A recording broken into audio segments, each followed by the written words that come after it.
Good evening, everyone. I'm Michelle Gray, the Director of Programming for the New York Times live conversation series, TimesTalks, which pairs New York Times journalists with the brightest and boldest creative minds from the fields of film, theater, music, art, science, literature, and politics. The relationship between the White House and the press corps has, especially in recent years, been a prickly cat-and-mouse game, with one side trying to control its public message and the other constantly questioning it. However, the Trump administration has torched that equation by attacking the mainstream press head-on, accusing it of unfair bias and, worse, outright lying. How are correspondents to respond? To help answer this question, we're thrilled to be welcoming the New York Times journalists covering the Trump administration. On hand to discuss how correspondents are responding to the new political landscape is Peter Baker, Chief White House Correspondent for the Times, and author of the upcoming book, Obama, The Call of History, Maggie Haberman, also a White House correspondent for the Times, Jim Rutenberg, the media columnist and former correspondent for the New York Times, and Dean Baquet, the executive editor of the New York Times.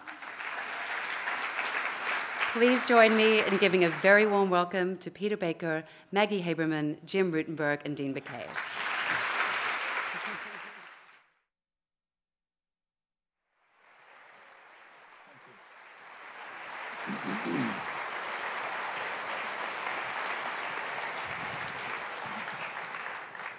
Well, good evening. How are you doing tonight? Yeah? Can everybody hear us? All right. No. Uh-oh. Not at all. Okay. Well, that's not the answer I was expecting. We can turn that up? We'll try to talk loud.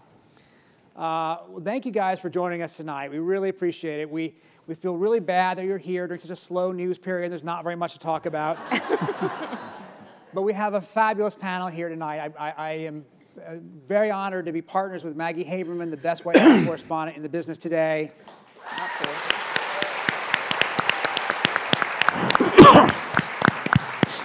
Jim Rutenberg and I competed on the White House beat, and then we were partners when I finally gave up and came and joined him, who's also a fabulous media columnist today.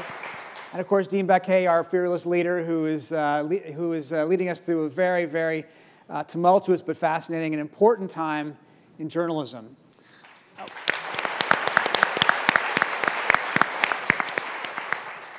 So we're going to talk here on stage for a few minutes, maybe more than a few minutes, and then we'll open it up to questions a little later on. So if you have some good questions, get them prepared now, particularly good, tough ones, and all of them for Dean.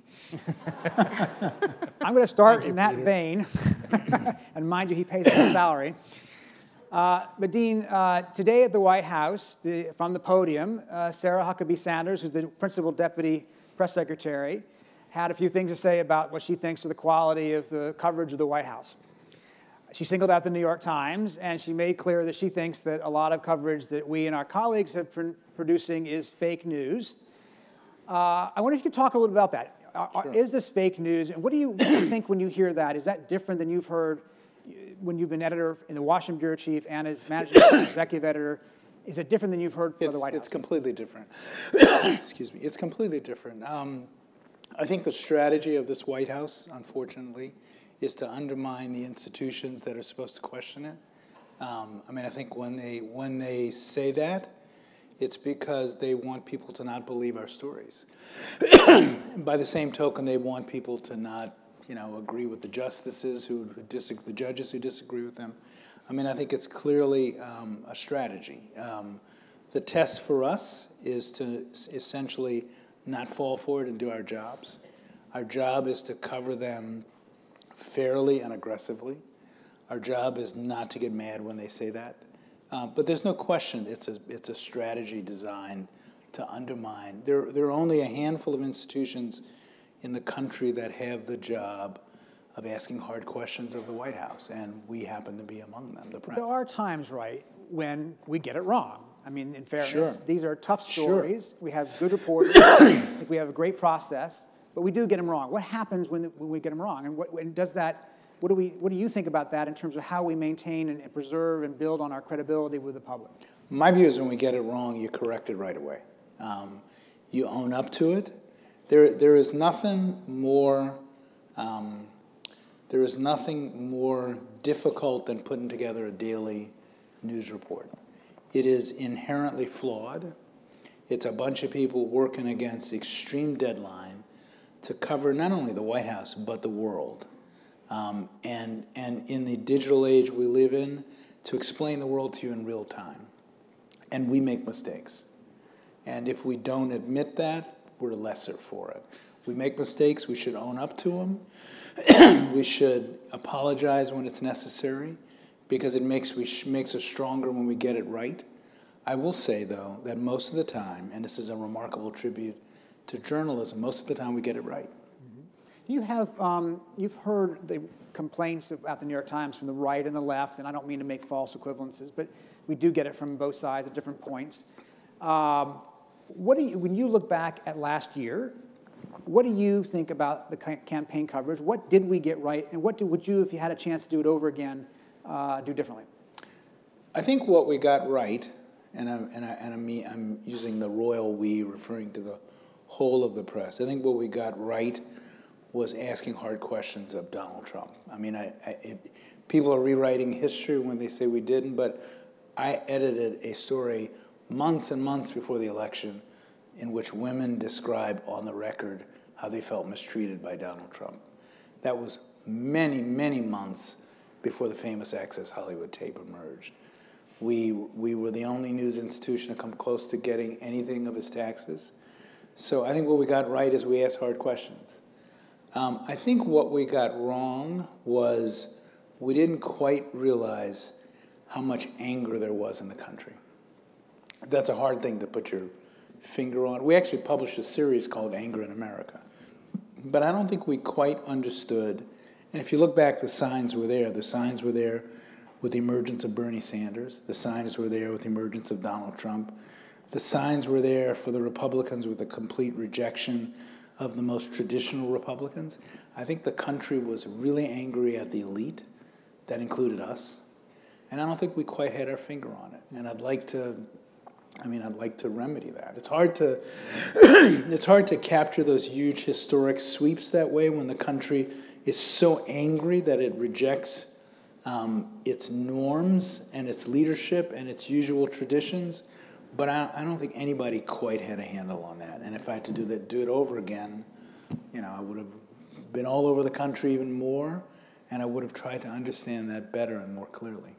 Jim, you've been a reporter in the briefing room. You've been a reporter on the campaign trail. You've covered George W. Bush, Hillary Clinton, Barack Obama, Mitt Romney, John McCain, and now you write about the media full-time. What is different about the people you covered and what we're seeing in terms of President Trump? And what's the same? I mean, is it entirely different, or do you think there are some parallels? You mean covering the media? Yeah.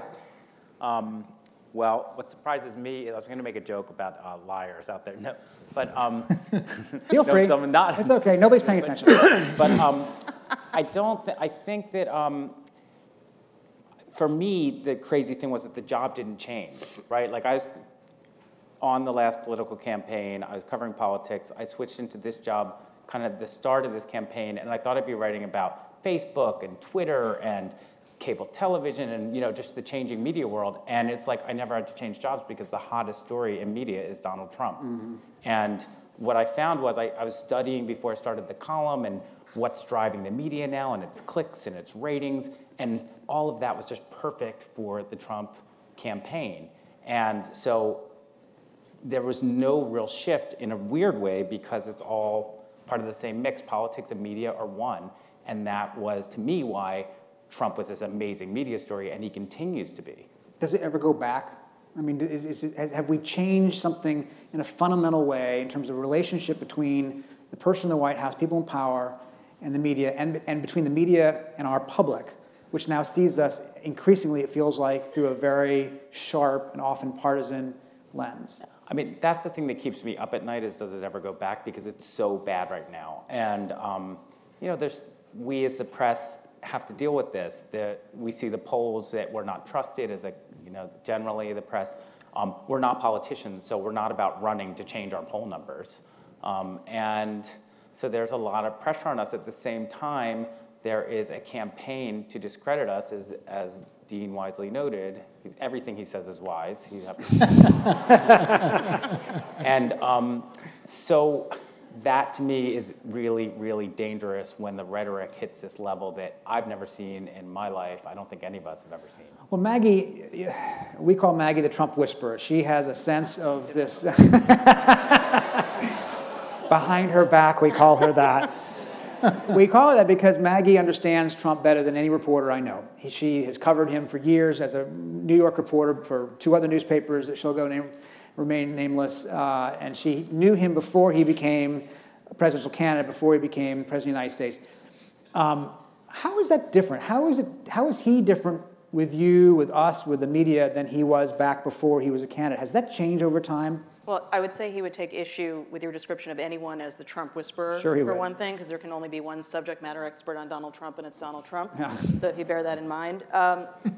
Look, I think that I don't look at it as how different he was from, I mean, if you parse this up into different pieces, and someone else asked me this question today, he was very different in 2000 when he semi-ran for president, and he was looking at running on the Reform Party line at that point, to 2011, when he considered running. And in the intervening years, he became a reality television star.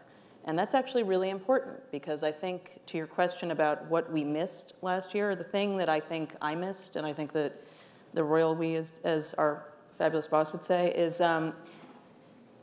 Trump, the 5-borough view of Trump as we saw him in New York was so different than how he was seen across the rest of the country because of The Apprentice. They had had 10 years of, or 11, however many years it was. He's in the leatherback chair, and he's at a boardroom table, and he looked leaderly and presidential. And that was more branding for this campaign than I fully understood, because I would talk to people in Iowa who would say things like, they would compare him to like Thomas Edison. I mean, it was really like, he's this great inventor. In terms of how he's changed, I mean, I see less of a change from him from 2011 to 2016 during the campaign. 2011 is when he semi-ran and then abruptly abandoned those plans during sweeps week for The Apprentice. I think that he was really driven to be taken seriously in 2015, and it was making him very angry when no one was taking him seriously. And he had this line that always stays with me. This is what I started to say to you actually before, and I forgot. Now I just remembered. And he had this line in a rally in Nashua, New Hampshire. It was actually right before the Iowa caucuses, but he went to New Hampshire to hold down his base there. And he said, I forget what the segue was, something, you know, a lot of people used to laugh at me, they're not laughing so much anymore. Right. And that really is basically the distillation of him. I think that he has gotten extremely angry with the media in a way he never used to be. His mentor, Roy Cohn, lived by the adage that all press is good press, and Donald Trump may say he does, but he doesn't. He gets very angry about his coverage, and he has gotten, since I would say October 7th, that weekend that the Access Hollywood tape, the now infamous tape, was publicized, he has gotten, I think, almost in a defensive crouch. And I think he believed that he thought the job was going to be, he comes into office, he makes a decision, then he gets praised for it. So in his mind, the Syria strike, I'm really not kidding, in his mind, the Syria, the decision he made about Syria, I think, was an example of that, where he expected he was going to be taking a decisive action, and it was well received.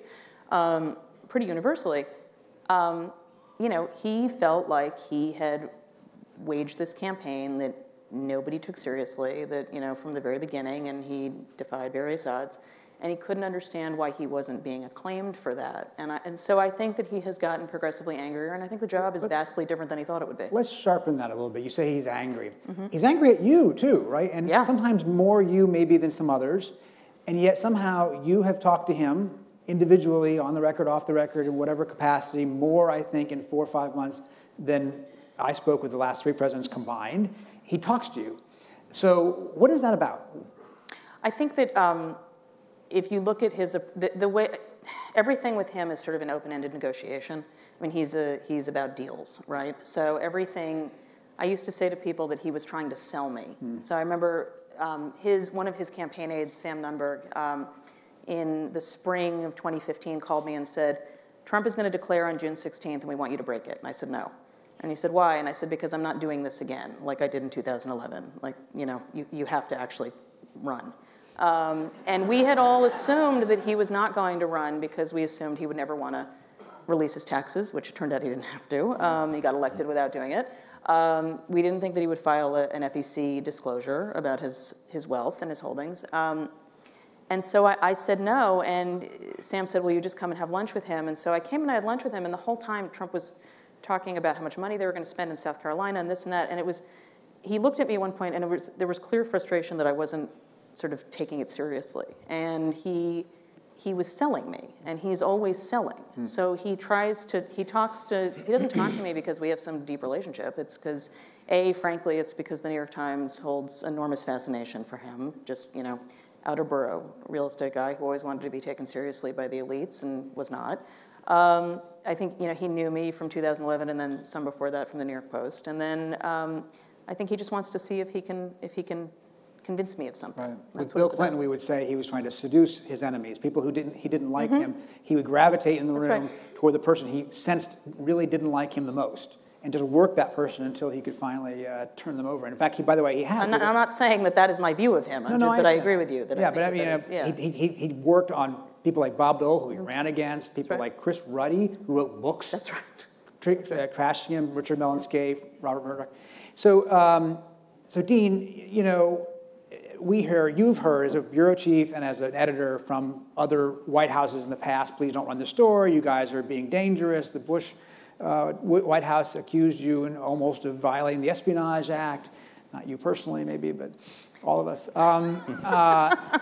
Have you gotten a phone call from Donald Trump saying that Maggie is being unfair to him? Or what do you do? You've not. No, I've gotten calls from, and not that many, from people around him, close to him, without going into detail, complaining about coverage in general, saying that they thought that it was a distraction, saying that they thought the Russia stuff was hyped, and they didn't understand why, particularly the New York Times and the Washington Post kept writing about it.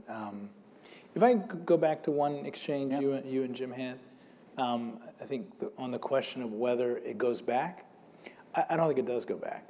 It never goes back. I mean, Watergate transformed in a very healthy way the press's relationship with the White House and government. I think the fact that much of the press was not aggressive enough in asking questions about the second Gulf War, about the invasion of Iraq, I think changed the press again to the point that when the Obama administration had its debates about Afghanistan, it was covered just very differently. I think the existence of fact-checking, I don't think that's going to go away, nor should it go away. I actually think that when the dust settles, this is a healthier relationship.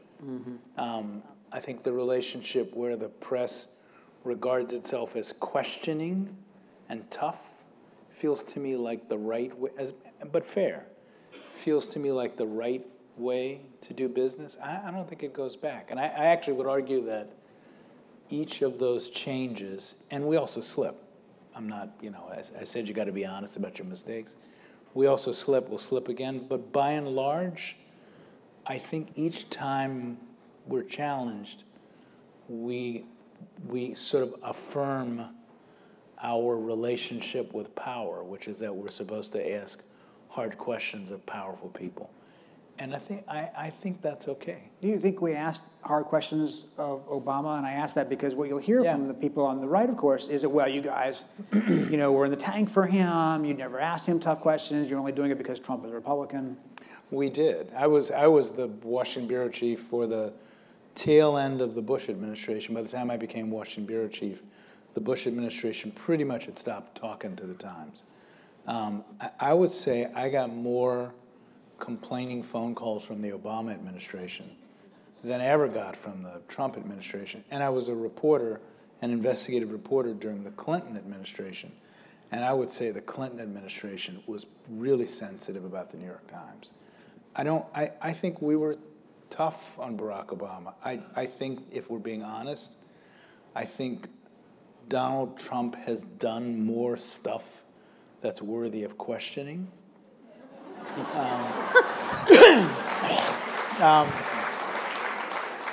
I think some of that is I mean, if you were a supporter, you think this is, whether you're a supporter or an opponent, he has transformed government. He is going after regulation. He has completely changed the United States' relationship with the rest of the world. I think there's more stuff to ask hard questions about. There just is. Yeah. And I also think that he's used to a certain kind of press.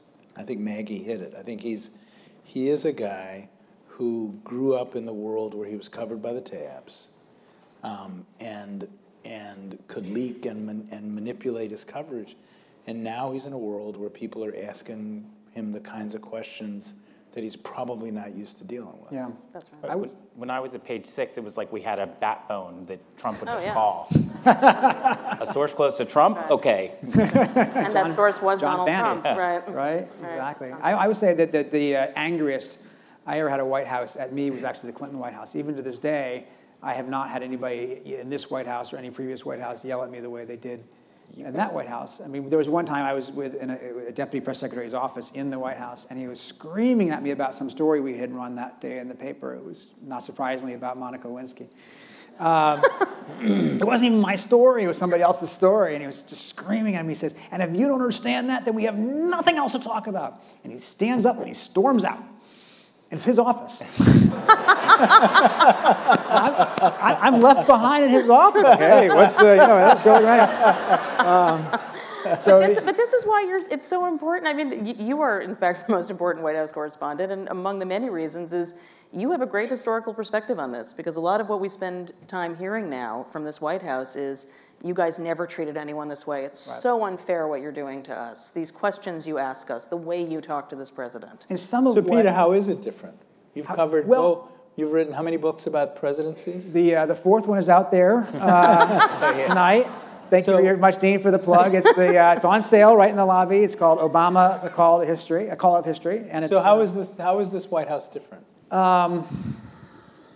It's interesting in a couple ways. One, it is as much as I just told that anecdote, there is from top to bottom an unremitting, unyielding anger about the press that was there in previous White Houses sometimes, but restrained. They would get mad at you, but the guy didn't kick me out of his office in front of a camera, right? His boss didn't get on television and call us the enemy of the people, right? There were limits to what they would do. They would be mad at the press. They didn't like our coverage. They complained. They called you. They called my other bosses, whatever. But they did not wage sort of this public war. And that raises the question I was interested in. So, this president calls us, and we said that in the introduction, the enemy of the people, although he later qualified, he doesn't mean that of all media, he only means that of the fake media. But we were listed in that. Fake news, yeah. We were listed in that. I think we are listed in that. Yeah, we are fake news. Until he wants to cite us, in which case it's totally fine. In which case it's totally legitimate.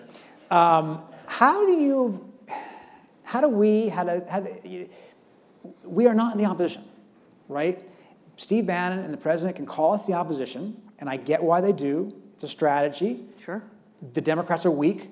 They're not a good enough public foil, perhaps. That would be one analysis anyway. But we don't want to be the opposition. How do we avoid being the opposition and doing our jobs? How do we distinguish the public between being another party and being an independent media?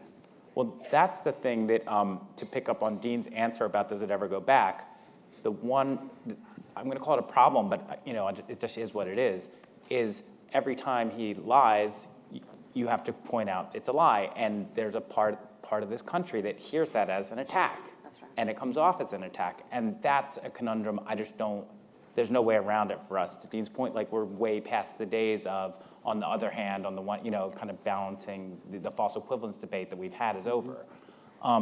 So that is a serious problem, but I don't know what we do about it. It looks oppositional. We've talked about it. So I guess I think what we have to do a better job in general, as the press, is explain our process. That it's not, we're not, because the campaign against the press is that everything is from a motive, that they're partisan, they're out to get him. And our motive is just to get the truth. And I don't think people quite understand how it works and what goes into it and the work that we put a lot into this to get it right. There's two things, though. I mean, I think that one is that one of his fail-safes is he makes everything personal. And I think it's really a big challenge, especially in the era of Twitter, when everybody gets to direct respond in a way that we never used to, 6 years ago. So I think that's important. At the same time, and to not let him sort of make it into something, this is the problem, I think, with some of the briefing room exchanges, is that they do end up looking personal. Right. And Like today.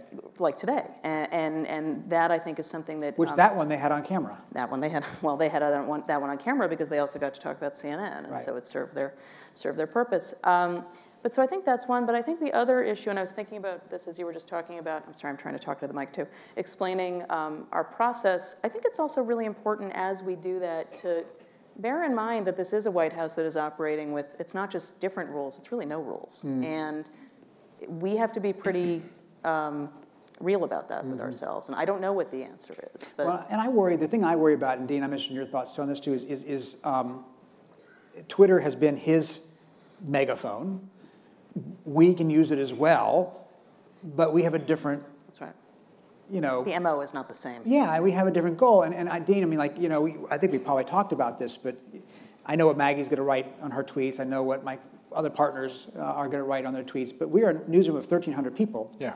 And we often see people who are associated with the New York Times who cover sports or culture or something that not involved in what we do, and they tweet their thoughts. And it's understandable, but then it gets read back to us as how do we control that without stifling what's a vibrant and good new form of media? I don't like it when people who work in the New York Times newsroom, or the New York Times company for that matter, tweet their opinions about anything except the weather. I mean, That's controversial too, actually. Very controversial. But not climate change is different, but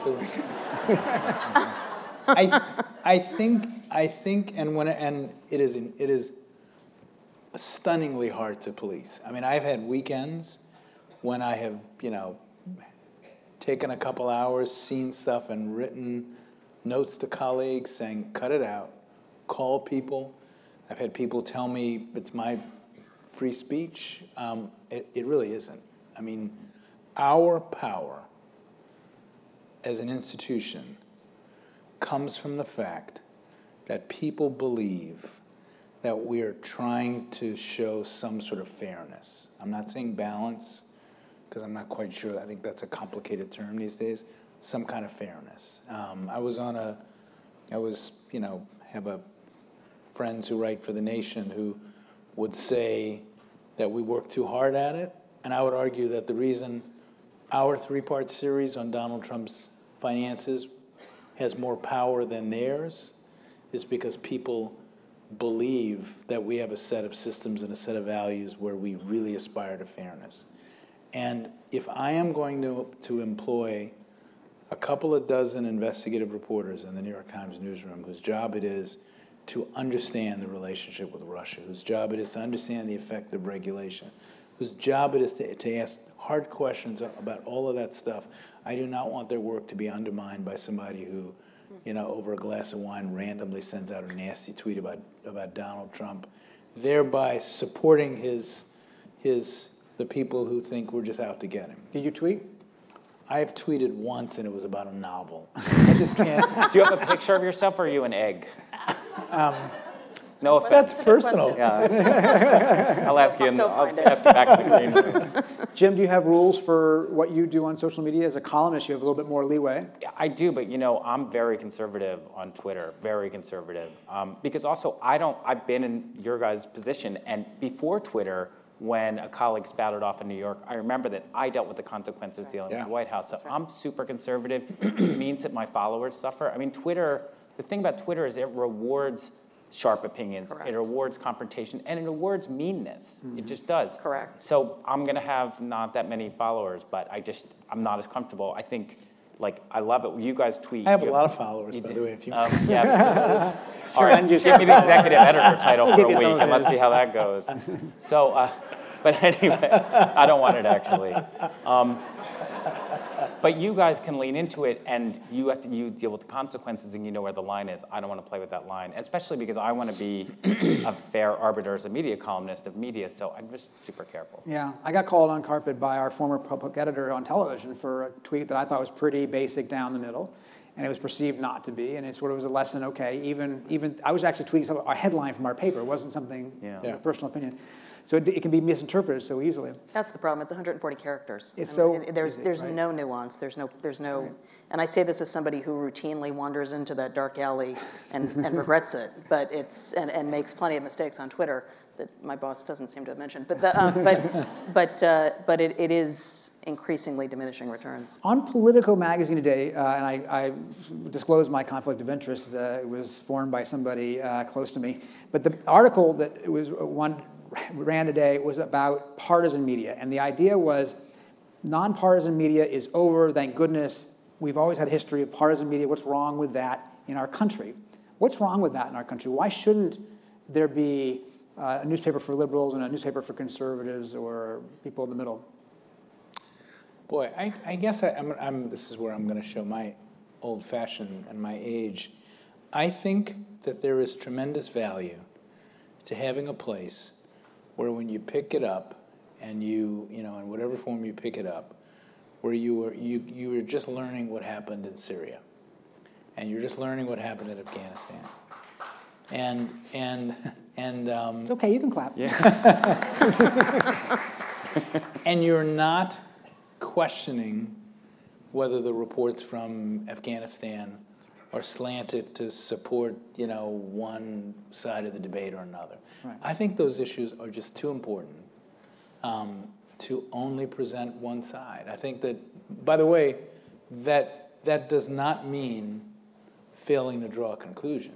Some of the greatest journalism in the history of the New York Times was the coverage of the war in Vietnam, some of the coverage of the war in Afghanistan, where on-the-ground reporters drew conclusions. But those conclusions would be far, far less powerful if you thought these were people who just got off the airplane with a point of view. Well, what do you see people who have, you have these stories on the front page, because by the time you get to the print paper, most people know things from the web and from Twitter and so forth. So we have a story on the front page that says news analysis. Jim, why do people, you had some other point you wanted to make, but why should people look at news analysis and not think that's opinion? I mean, the difference with the news analysis, and again, this is something maybe we can educate people about more, is that's just supposed to be, here, you've done your reporting, and I'm going to tell you straightforward, here's what one can conclude based on the objective facts. It's not an opinion column. But I wanted to say one thing about partisan media, because I saw it play out today in the White House briefing room, where you had some partisan reporters asking questions, well, isn't CNN, shouldn't all of the Russia coverage be retracted? Someone asked, or shouldn't it at least be investigated? Shouldn't every news organization do that? It was from someone from a partisan outlet. And where's the line between being a journalist with a conservative or a liberal avowed point of view and of just being a campaign operative there to undermine the press? And I felt like those questions were meant to just undermine us. And it's not anti-mainstream media, it's anti-journalism. And that's the new strain, and that's really, I think, starts getting dangerous. Right, yeah. The other problem with it too, and we saw this again today in the briefing room, is that you've generally seen in White Houses, and obviously every White House is partisan, but you have seen more of an effort to try to restrain aspects of that partisanship when it comes to policy, when it comes to the presentation of policy. A lot of what this White House has done is treat everything as if it's the same. They're the same as us. So they stand at the podium and say, you know, you guys are all fake, that's all not real. This White House has become pretty known, from the president to his staff, for saying things that are not true. And they feel no compunction to acknowledge that or deal with that. And so I don't really know. That's the distinction I would make between what happened with CNN, right? That's right. CNN published a story. It found it did not meet their standard. They retracted it. Three journalists, including one who's a friend of ours and a former colleague of ours, resigned.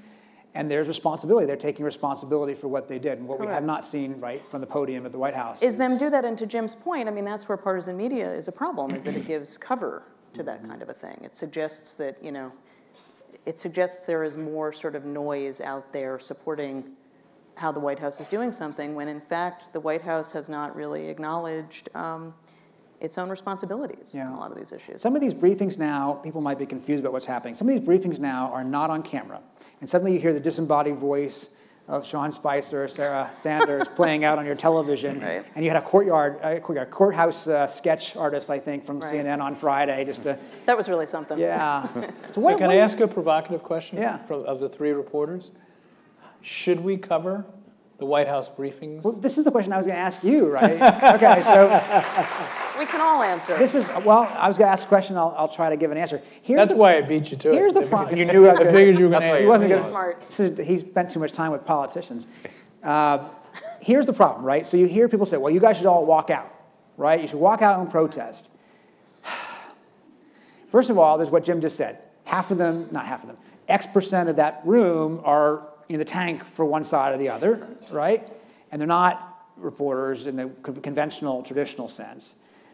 Number two, we're like herding cats. The idea that we're going to agree with the Wall Street Journal and the Washington Post and CNN and AP and Reuters and BuzzFeed and Politico, we're all going to do the exact same thing and not try to like scoop the other one, really hard to imagine. And third, my concern about that is it makes it about us. Correct. And not about him or the presidency or the White House. It makes us activists Or the reader. protesters. Or the reader. Or the reader, Right. exactly. It should be about the reader and it should be about people in power. And we should, as much as possible, take ourselves out of that and be faithful, true conveyors of information and analysis. But I don't know, do anybody agree with that? What do you think? Totally agree with that. I mean, I think that, look, I do think that there is a value to on camera. I mean, I just do. But I also don't think that, I think that when Twitter is again where I see most of these reactions are in my email inbox, but you know, off camera is not the same as off the record. Right. And so it's not like we don't have the information, and just having a comparison point, I will say, and again, I'm advocating for maximum transparency here, but I was at the gaggle on Friday, which a gaggle is when it's off camera, but on the record, and it was much more informative, and it was much less sort of combative and much less posturing. Do we have a role? I mean, Jim remembers, I mean, you know, do we have some fault in this, in that we are playing for the cameras, that we all want to be the next Sam Donaldson? Some people are, who's- sure. yeah. I think that's true. But for print, this is a distinction I don't think everybody always understands, is television goes and plays it live. That's right. So today what we saw was that Sarah Huckabee Sanders could go and use that live time to say, you're all fake, right? Free That's airtime. I don't know why CNN or the cable nets need to show it live. Why not pull it back, let it roll, and then show the pertinent parts? As print reporters, we're just taking what we're doing. And as we all know, like a lot of times we don't quote anything from the briefing. We're in the room, and you know, you want to have a finger on the pulse. The briefing is not central to White House coverage, and I think people have lost sight of that too. Yeah, I also just want to go back to, you said something that's really important about the herding cats aspect, where, you know, we're not going to agree with the Journal and the Washington Post and so forth. He's certainly not the first president to do this, but he might be one of the most expert to do this. Trump is really, really good at playing different media off each other, and he spent decades in New York, you know, turning himself into a commodity. And you know this from Page 6, is that, you know, he would basically play games to pit one place off the other, and we saw it work in 2016, especially with the Sunday shows. You know, George Stephanopoulos, you're not going to take me by phone? Okay, well, Chuck Todd will, I'm using it for instance, but something like that. And so I think that it only serves that kind of behavior if we try to make some kind of a display. The question I've been asked lately too is why even have a briefing if they're so uninformative and if it's just this theater and so forth, maybe there shouldn't even be a briefing. And it's a good question. You know, I've been going to briefings now for 21 years. And they have gone progressively, and it's not just this White House, and I would not put this all on Trump at all. They have become progressively less about information and more about theater, partly our fault, honest to God, and partly because the White House press secretaries, under presence of both parties, have grown less and less forthcoming. And because they're not rewarded for it. They're in fact penalized for making mistakes in their view, so they are cautious and careful and not. So somebody says, why even do the briefing? And my answer has always been, the briefing is sort of like what Churchill said about democracy.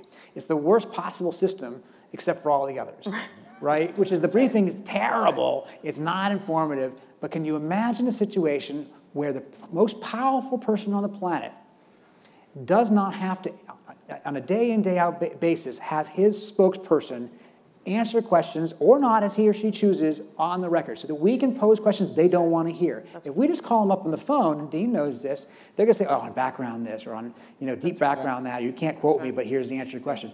The value of the briefing, as awful as it is we can say to them, what about this proposal? What about that vote, sir? What about this overseas crisis? But the problem, and I think this is where everyone needs to be careful, is what we don't want it to be is an avenue for the administration to misinform. Then we've underserved our readers. We've robbed them of knowledge. So that's the line. But in the end, in that case, we don't have to write about it. Right. No, right. And then when the president has not done a real news conference since I think it's February. Yeah. So these briefings do become much more important. He says they had high ratings, but then he seems to have... Then, well, other things have intervened. Yeah. So Dean, now this, what is the hardest story that you've had to publish in this White House? In other words, what gave you the most second thoughts, or what kept you up at night? What worries you? I don't think this kept me up at night, but it was during the election. I think the decision to actually use the word lie on the front page, which I think, in retrospect was completely right. I mean, I think, but it had never been done. I mean, in the life of the New York Times or any traditional paper, and a lot of my, a lot of editors I respect, including Marty Barron with the Globe and Mike Oreskes at NPR, would probably disagree with me. I just thought that it was over the birther issue. I just thought that was so cleanly a lie. What makes it a lie and not he just misinformed or he was? Because he said, and it's a good question, because he said, so the political editor came to me and said, so Trump for the first time said, he said almost grudgingly, ungenerously, okay, so he was born in the United States, I'll acknowledge that. The political editor came to me and said... Obama was born in the United States. Yes, that Obama was born in the United States. The political editor came to me and said, shouldn't we use the word lie? So I went back to my computer and I read everything Trump had said publicly. At one point he said, I've hired a private investigator. He's digging into it and he's found really interesting stuff. He's still in Hawaii, that guy. I won't believe what they're finding. He said he's found really interesting stuff. That completely supports the idea that it was a mindset and that it was a lie. And then he continued to say it despite all of the evidence. And then clearly he changed his mind because his pollsters told him it was time to change his mind. I just don't think that was, debatable. I think it was a lie. And in fact, to have used any of the traditional euphemisms we've developed, whether it's, when a president declares war and we're skeptical of it, would have not captured what actually happened. He lied about something significant, and if we had said he misspoke, if we had said he exaggerated, it wouldn't have captured it. And I actually think it would have been almost, like a crime against the language. It felt wrong after I read everything else. And you've done it 2 or 3 times, I think, since. Not every day. Not. It should not be routine. If it's routine, first off, it loses its power. Words are powerful, and when you make the decision to use it in its purest form, with no debate or question in your mind, it should have power. If you use it every day, it ain't going to have as much power. So it's not. The editorial page can and has used it more often, including this past weekend. Right. We should make clear, by the way, the editorial page does not is report to completely separate. Dean does not control them. It's totally separate from the news department. I think people have a hard time understanding that. Nobody ever believes it. Nobody ever believes that, but it's absolutely true. I was Jim Ullman, I was doing a book on Bush, and I went to see one of his top people. And he said to me, he says, well, I used to work at the Washington Post. He says, well, I would have talked to you if you were at the Post, but now that you're at the Times, I won't talk to you. I'm like, why? He said, because you have the editorial page. I said, well, so what? I have nothing to do with the editorial page. He said, you can't convince me that you don't read that editorial page every morning and it doesn't shape your coverage. And I was surprised and really sad, actually, about that, because he's a really smart guy, really sophisticated guy in Washington, been around the block, and that he thought that really made me realize how hard it is communicating how our practices really is. Because not only do I can say, not take direction from the editorial pages. I don't read the editorial pages. I make a point of not reading the editorial pages. but we are perceived by virtue of the editorial page, no matter what our news pages say. The greatest, I think one of the greatest lessons of the digital age, when you can actually find out what readers think, is that half of the things we assumed everybody knew and bought and understood were part of our secret language, nobody understood any of it, including that. That's a really good point. That's why there needs to be, I think, again, industry-wide, like a major, not a PR campaign, but some kind of more active effort to describe what goes into this. Right. That's true. I'll give you just a small example of that. We did a focus group at some point about a story, let's say it was a story about Afghanistan. And a huge number of readers thought the Dateline Kabul meant that the reporter had called Kabul. So here I am, now Alyssa Rubin, who was until recently our Kabul bureau chief, worked for me at 2 newspapers. She has almost been killed in a helicopter crash. She has taken every risk possible.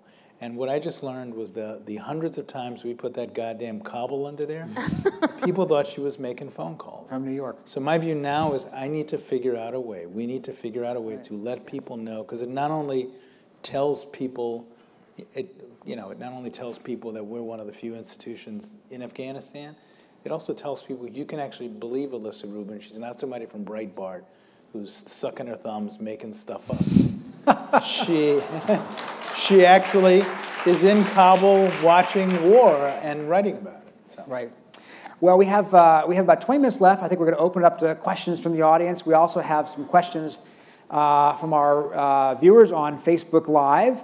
And so what we're going to do, I think we have microphones on both sides. If people have some questions, maybe go ahead and head toward the microphones. I'm going to read a couple questions from the Facebook Live while you do that.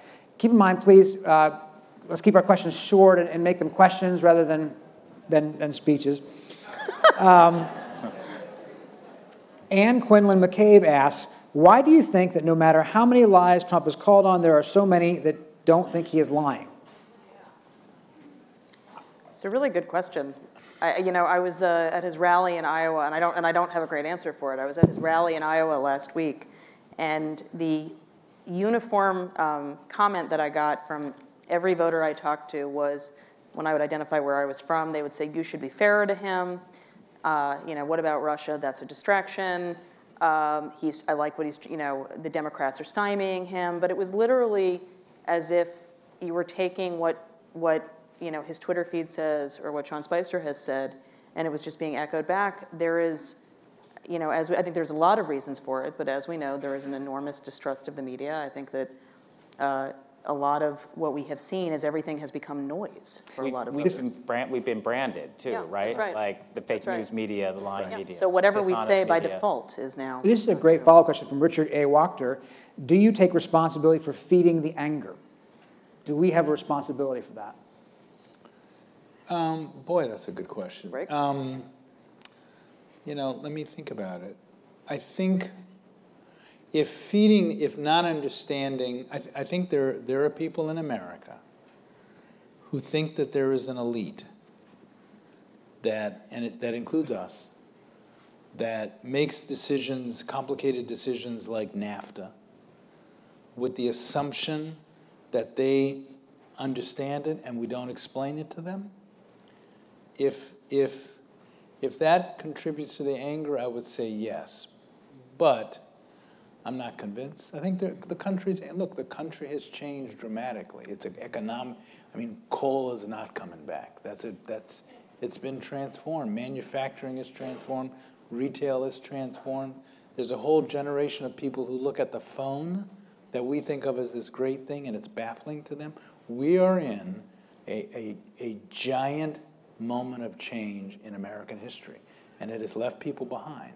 And it's a historic moment, and that's why people are mad. Let's start over here. How about you, ma'am? Hi. So my name is Raina Katz. I'm a journalist, and I actually worked with Jim like 100 years ago at the Manhattan Spirit. So hi. Yeah. Now the West Side Spirit. You know all the old stories. That's Yes. right. Okay, good. We'll talk later. All the bodies are good. So quick question. I thought what you were talking about, sort of educating the public on what goes into putting a newspaper together is actually pretty fascinating. Is anybody talking about doing something like that? And does that run the risk of trying to explain or justify what we do at a certain point?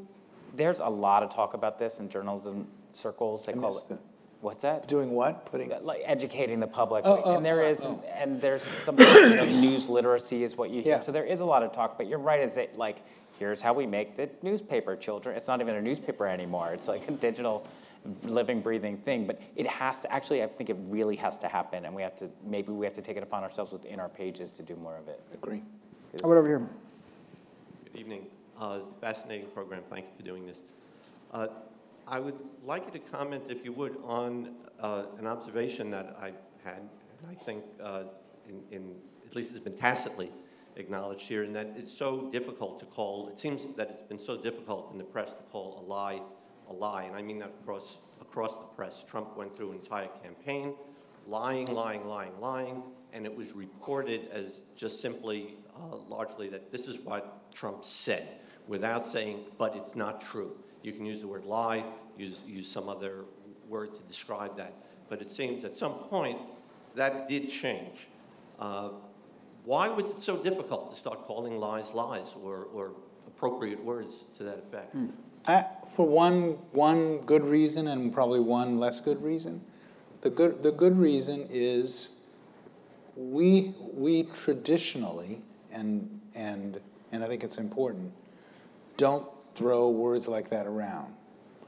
Partly because they're facile, they're meaningless. It's more important to say, if a political candidate says, my program created 200,000 jobs, what do we become if all we do is say, but that's a lie? Isn't journalism, isn't reporting to say, we examined it and it's 12,000 jobs, or it's no jobs? I think if you just, I actually think using the word lie is a crutch. Real journalism is to actually challenge things factually. I think that's the good reason. The bad reason is that sometimes we have constraints that are born of that first good reason. We have these constraints that we've imposed upon ourselves that are mostly good. Every once in a while, I'm not talking about Donald Trump, I'm just talking about coverage of the world.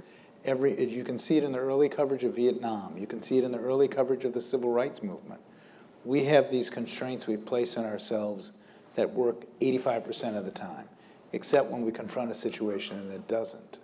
But it's important. It's important not to just toss the word lie around, but to actually toss the factual reporting. It's much more powerful, and it's more. That's the difference to me between journalism and, bad punditry. I agree, and I respect that. But isn't it also true that if you don't call something an untruth, if you don't want to use the word lie, don't identify that something isn't true, that people will then believe it? Because when you do identify it as being untrue, it will carry that way. You have to be consistent. If it's true, it's true. If it's not, then as long as you explain why.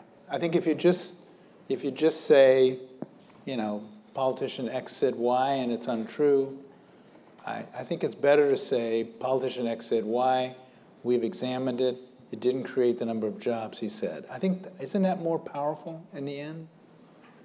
thank you. How about over here? Thank you. Hi, Thank you very much. Thanks.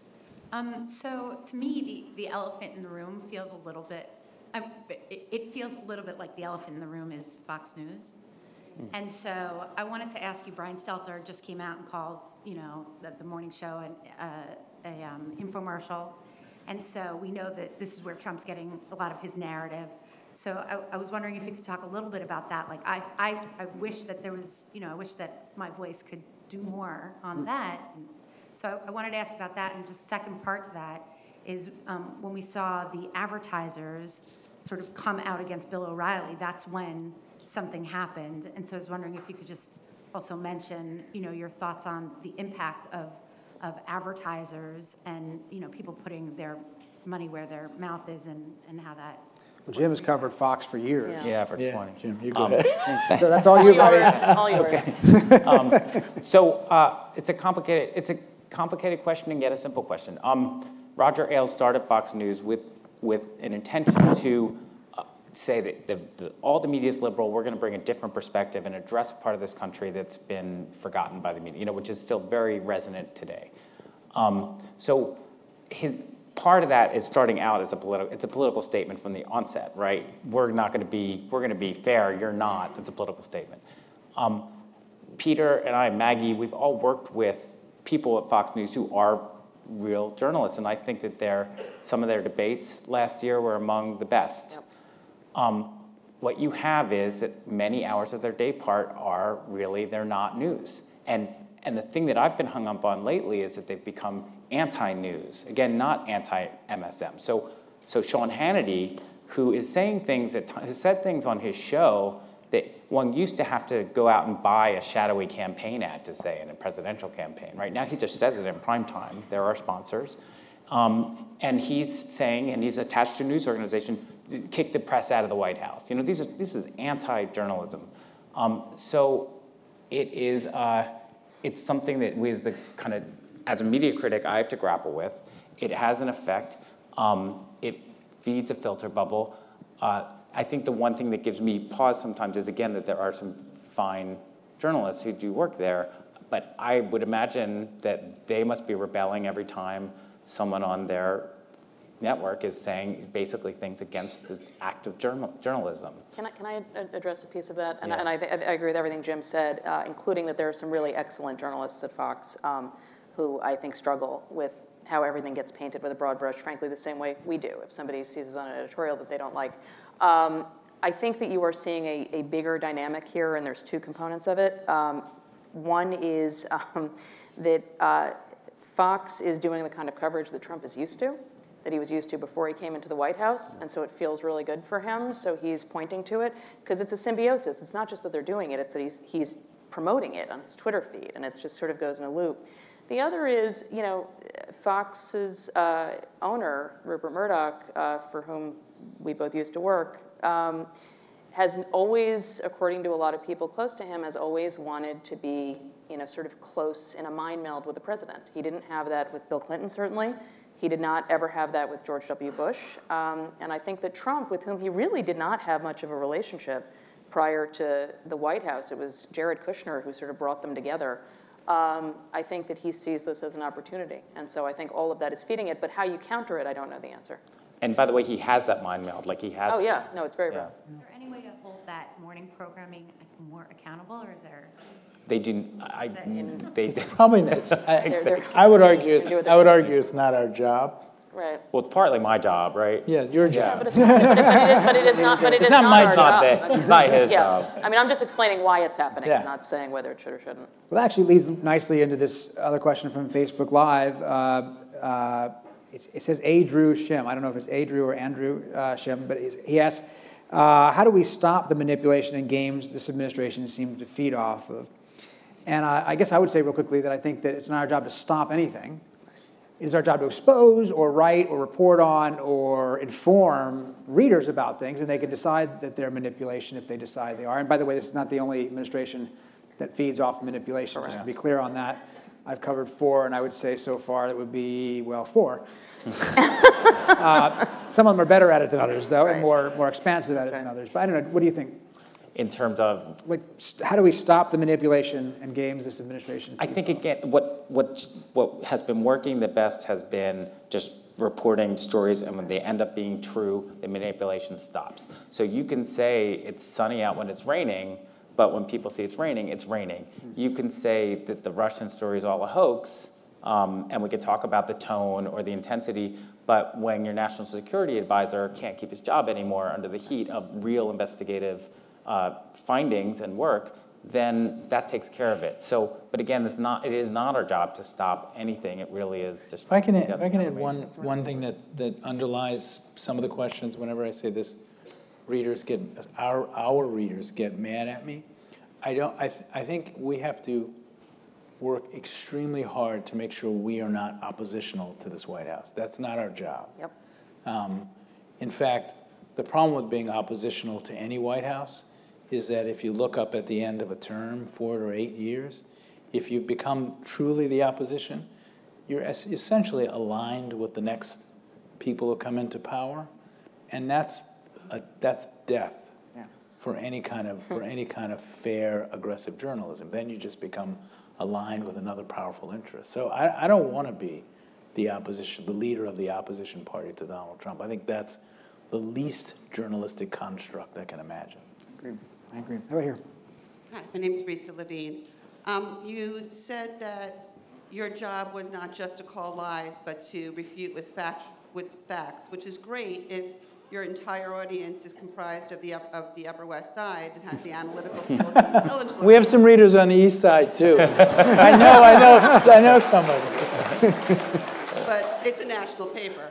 And going back to the first question, when you talked about what you got wrong, I respect the hesitation to call what he said lies, but there were so many of them, and they were so diverse, but the media as a whole, not just the New York Times, created a false equivalency, and every time they told one of his stories, felt the need to then go back to the email story. So while the country may have gotten confused about all the different lies, the one thing they heard over and over again was emails, emails, emails, emails. And as somebody who was out on the campaign, I heard a lot about she's a liar, and I never heard that he was a liar. And so to what extent, and I think it was yours, Maggie, was it your research that found that she was true over 80% of the time? It's not my research, no. PolitiFact probably kept the running tally. Sorry. Would you consider that something that the press and the media got wrong, or would you consider, what's your role to educate people about what? They're all looking at me. Yeah. All right, Dean, what do you think? All yours. Okay, so I actually don't buy the argument that we created a false equivalency between the email stories, and the reporting about Donald Trump. And I think if any close reading of the coverage of the two bears that out. I don't think you could compare. If you actually sat down as I have and look back at the coverage and look at everything from the stories about his economics, the stories about his business, the stories about women who claim to have been abused by him. I don't think those stories didn't. It's a myth that those stories. It's not just the Times. There's the media. Right. I'm actually going to defend when I say that, I'll defend what I consider the media that at least strives ambitiously as we do. So I'll include the Washington Post, and probably some others. I don't buy it. I mean, I just don't buy it. I don't think there was a false equivalency. It is not the fault of the press that some people chose to vote for Donald Trump and chose not to vote for Hillary Clinton. I don't buy that that's the fault of the press. I probably would disagree with the underlying construct of your question. But Dean, though, and I'll channel a little bit of Upper West Side here. There was, of course, the famous. I live in the Village, by the way. It used to be a really cool neighborhood.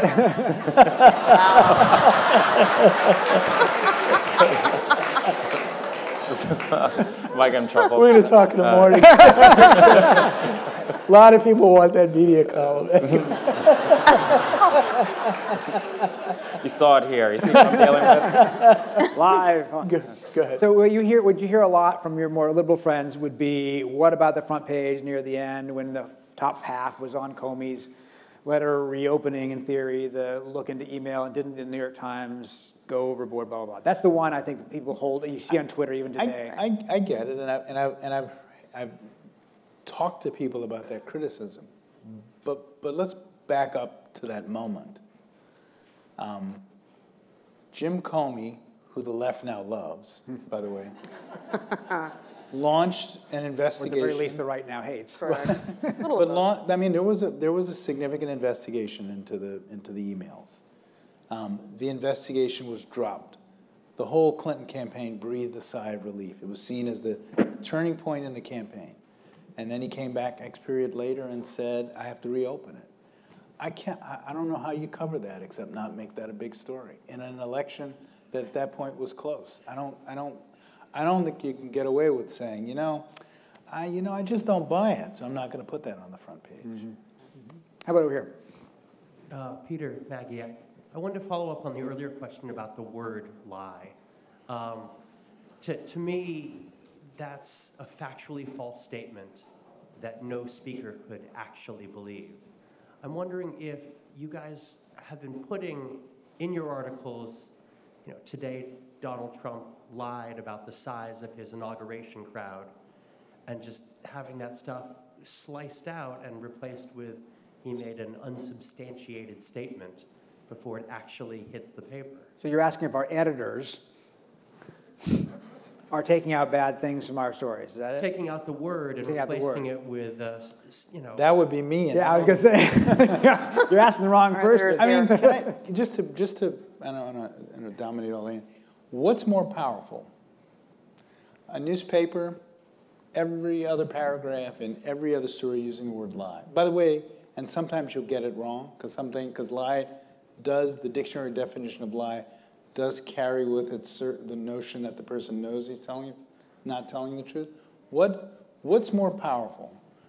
By the 50th mention of lie, it has no meaning, or showing a picture with a bigger crowd and a smaller crowd. That's the difference between, that's just more journalistic. It just is. The word thrown around loosely loses its power, loses its meaning. By the 15th reference, it's just another word. What's more powerful?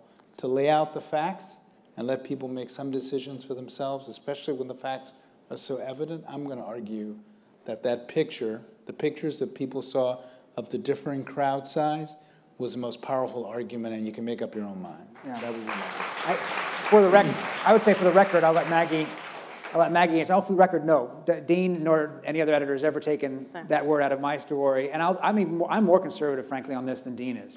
I'm more conservative because I actually think that lie imputes foreknowledge, and I can't read minds. And so I'm very conservative. I can. Dean can. No, but I'm with you, and I actually have spent the last year pretty regularly pointing out when Donald Trump has said something that wasn't true. I just haven't always used the word lie for all of the reasons that Dean said. And we shouldn't use, by the way, there are slippery terms that we use too much in the past, right? Exaggerated, euphemisms that we probably have dispensed with, I think. As an institution, we will say falsehood, not true, inaccurate. We'll use declarative words that may fall short of lie, but make very clear to our readers, we don't think this stands up to scrutiny in a way we probably didn't do in the past. That's right. False, to me, seems to always covers it. Yep. And sometimes I feel like when people say, why don't you call them a lie? There's some of it's like, they're so angry, and I get it in these cases, but you don't want it to feel like name calling either. Yeah. Yeah. How about over here? Hi, my name's Hallie. How do you fight implicit bias in your writing, especially when you're under a tight deadline?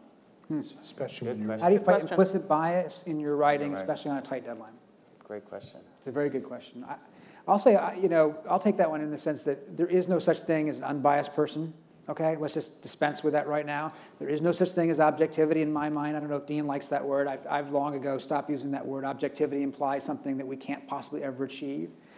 But I think it's a little like a religious person seeking to live a sin-free life, right? We're all sinners, but we all strive to do better. So I think journalists are constantly striving for that mantle of, let's say, balance or fairness or neutrality or whatever word we decide to use as best we can. And when you spend a lot of time, if you spent years doing this, you train yourself to basically stop thinking like a real person and to think like a journalist. Some of us choose not to vote. I don't vote, even in the privacy of a polling booth, because it helps me stay as neutral as possible in my own mind. I've never made up whether this person is better than that person for the job. That doesn't mean I'm not biased. We all are. But that's how I try. And I don't suggest other journalists do that. I get a lot of Upper West Side anger about that particular thing.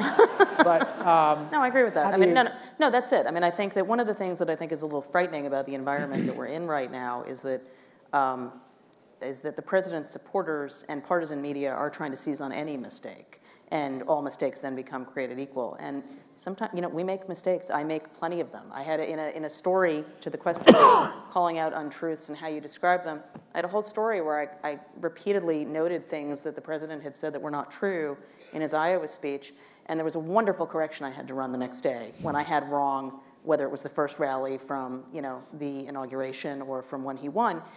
It was not a huge mistake, but it didn't thrill me. But it was a mistake. It was an honest mistake. We corrected it. I think that I try, it's the same as Peter, I try really to just basically remove myself from any semblance of real personage. That's really the only way that you can. And you make sure your newsroom has, I mean, nobody writes a story that goes from computer into the paper.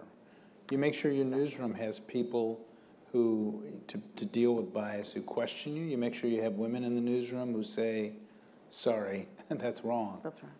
You make sure you have people of color in the newsroom who say, sorry, that's not the world that, and you own up to the fact there is nothing, I have been in newspapers since I was 19. There's nothing more beautiful than a newsroom.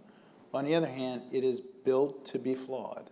We do too much stuff not to be flawed. You own up to it, you're transparent about it, and you just make sure there are people in the room who feel like they have the power to say you're wrong. Our time is officially up, and I think it's a great way to end our program here, because I think that encapsulates the values that we bring to this. I want to thank you all for coming tonight. We're very lucky to have our leaders, and that keeps us honest as well. So thank you very much. Thank you.